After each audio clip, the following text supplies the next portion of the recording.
Hello, friends and family. Welcome back. My name's Tom. My wife, Melissa, is videoing for us today. I am so happy to have you come sit at my table. We are going to do a really easy dish today. I wouldn't even really call this a recipe. It's for deviled eggs. Now, the reason I'm doing this video is that we had a friend contact us and say, I need to know how to make deviled eggs. Would you share your recipe? So I'm doing this for her, but hopefully other people will benefit from it too. It's very simple. You don't need much. All you need are some hard-boiled eggs. You'll have to boil them, peel them, and get them ready to fill. And you need a jar of Kraft sandwich spread.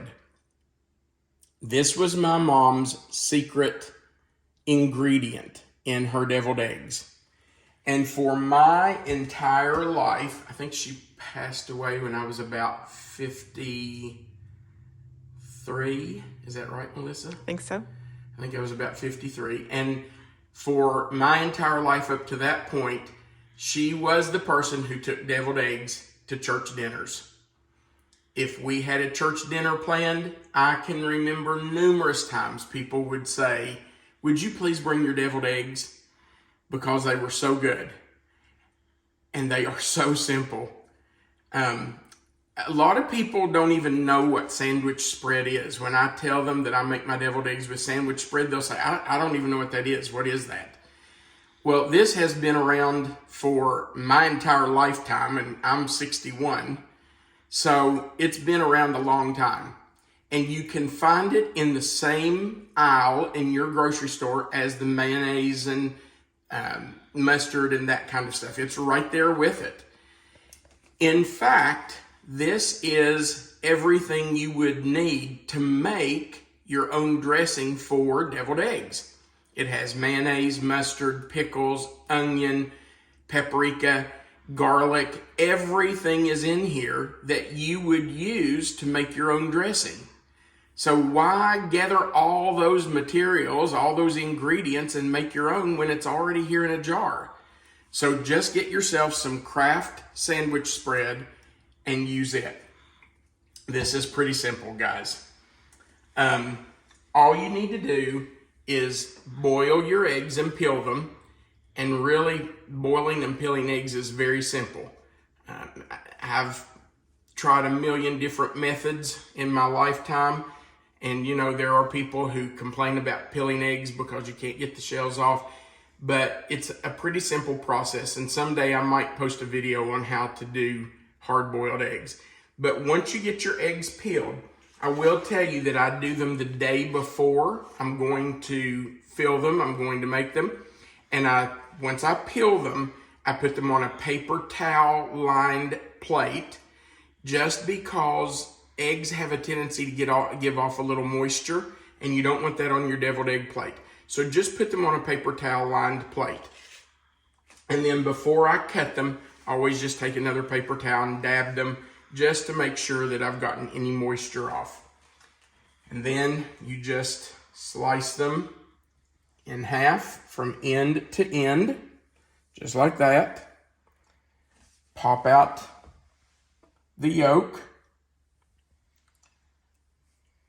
and put the yolks in a bowl together. Now, I've done a dozen eggs today in my plate.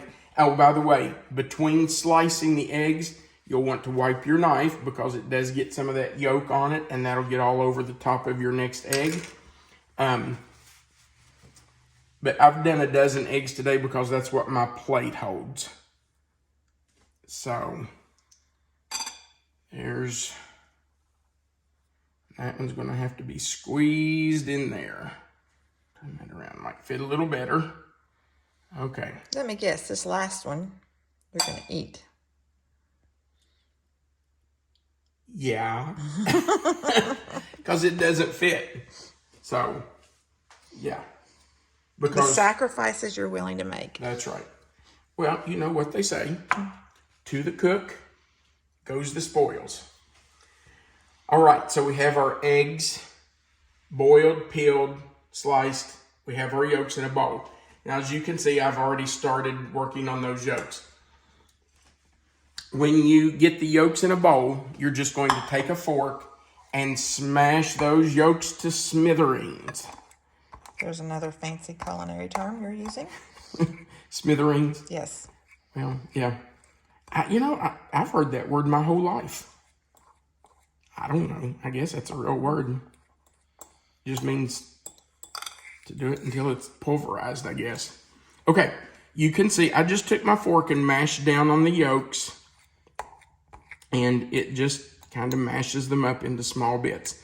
You can see here, it's not like sand or anything, but it's pretty small pieces. So just smash them and smash them to smithereens. All right, let me rinse my hand off.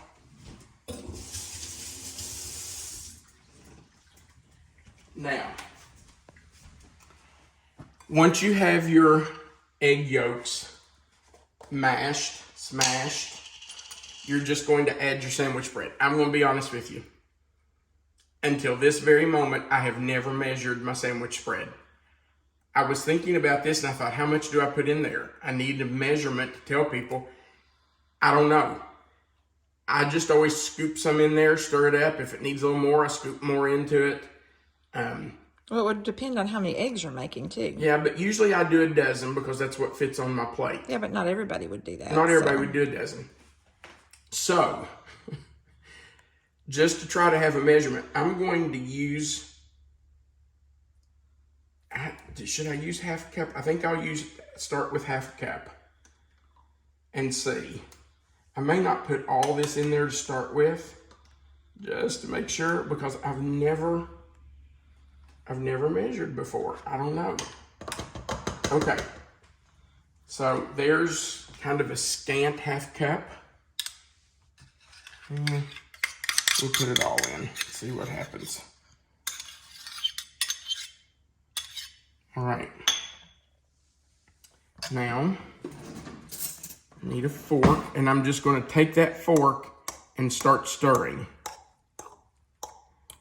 And I'm just going to stir those mashed egg yolks into that sandwich spread. And I can already tell that's probably not enough. You can see how thick it is already. So, yeah, that's not even close to enough. So let's do maybe another fourth of a cup. That's about half of the half, so let's say that's another fourth.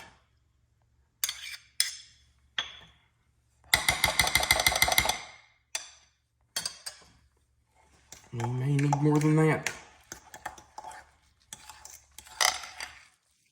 You don't want it loose. You don't want it to be runny, but you sure don't want it really thick. Actually, that's pretty close right there. I like that consistency. That's good. Now, my mom never put anything else in it. No salt, no pepper, nothing. That's pretty good right there. Okay, so to fill them, my mom always took 2 spoons, 2 small little teaspoons, got just a little dollop, like a little ball, and put it right down into the cavity. Now, some people like to fill them more. Some people don't like as much in them. I like them full. I don't like an empty deviled egg. So I fill them pretty full. I might have a little too much, but that's okay. Oh no, that's perfect. Now, are they going to be perfectly smooth on top and perfectly round? No. They're deviled eggs. By the way, there is a funny story about deviled eggs. we had a friend that we called Granny. She was no relation to us at all, but everybody called her Granny. We absolutely loved her. Her real name was Ruth Hayes. But I don't think I ever heard anyone call her by that name. Everybody just called her Granny. And she would not call these deviled eggs. She called them Dressed eggs. Dressed eggs. Because she said, I'm not giving the devil credit for anything. I just always thought that was so cute. So you can call these deviled eggs if you want to, or if you're like Granny, you can call them dressed eggs. Okay, I'm not going to make you watch me fill all of those. Now, after my mom would get them all filled, she would take a little bit of paprika and sprinkle over top of them. And I usually do that too. It just makes them kind of pretty. Some people don't like it on there, especially if you're doing them ahead of time. Sometimes the paprika gets a little runny on top. So if you're going to put paprika on them, you might want to wait and do that right before you serve them. It just adds a little bit of smoky taste to them, and I really like that, but that'll be up to you. I'm not going to put it on here now because I'm doing my eggs the day before Thanksgiving, and I don't want it to sit on there and look yucky tomorrow. That's how you do deviled eggs. I'm going to eat one. You want me to eat one of them? Well, I figured you probably would. Oh, if you insist. Let me fill this extra one right here.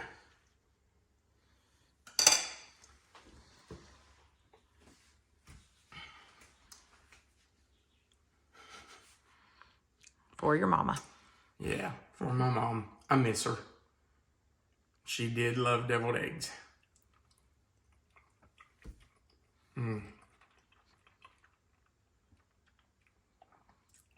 Wow.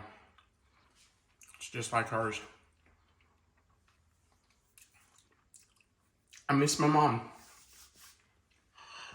All right. If you would, do us a favor. Go right below the video and click the thumbs up. That just says you liked our video. On the other side, click subscribe. That way you can join our channel and you'll know when we add a new video. And if you would, we'd appreciate you clicking the share button and sharing our videos so that we can get the word out about our channel. Remember, you are always welcome to come sit at my table. Happy Thanksgiving to you and your family. We hope you have a wonderful holiday. Bye, guys.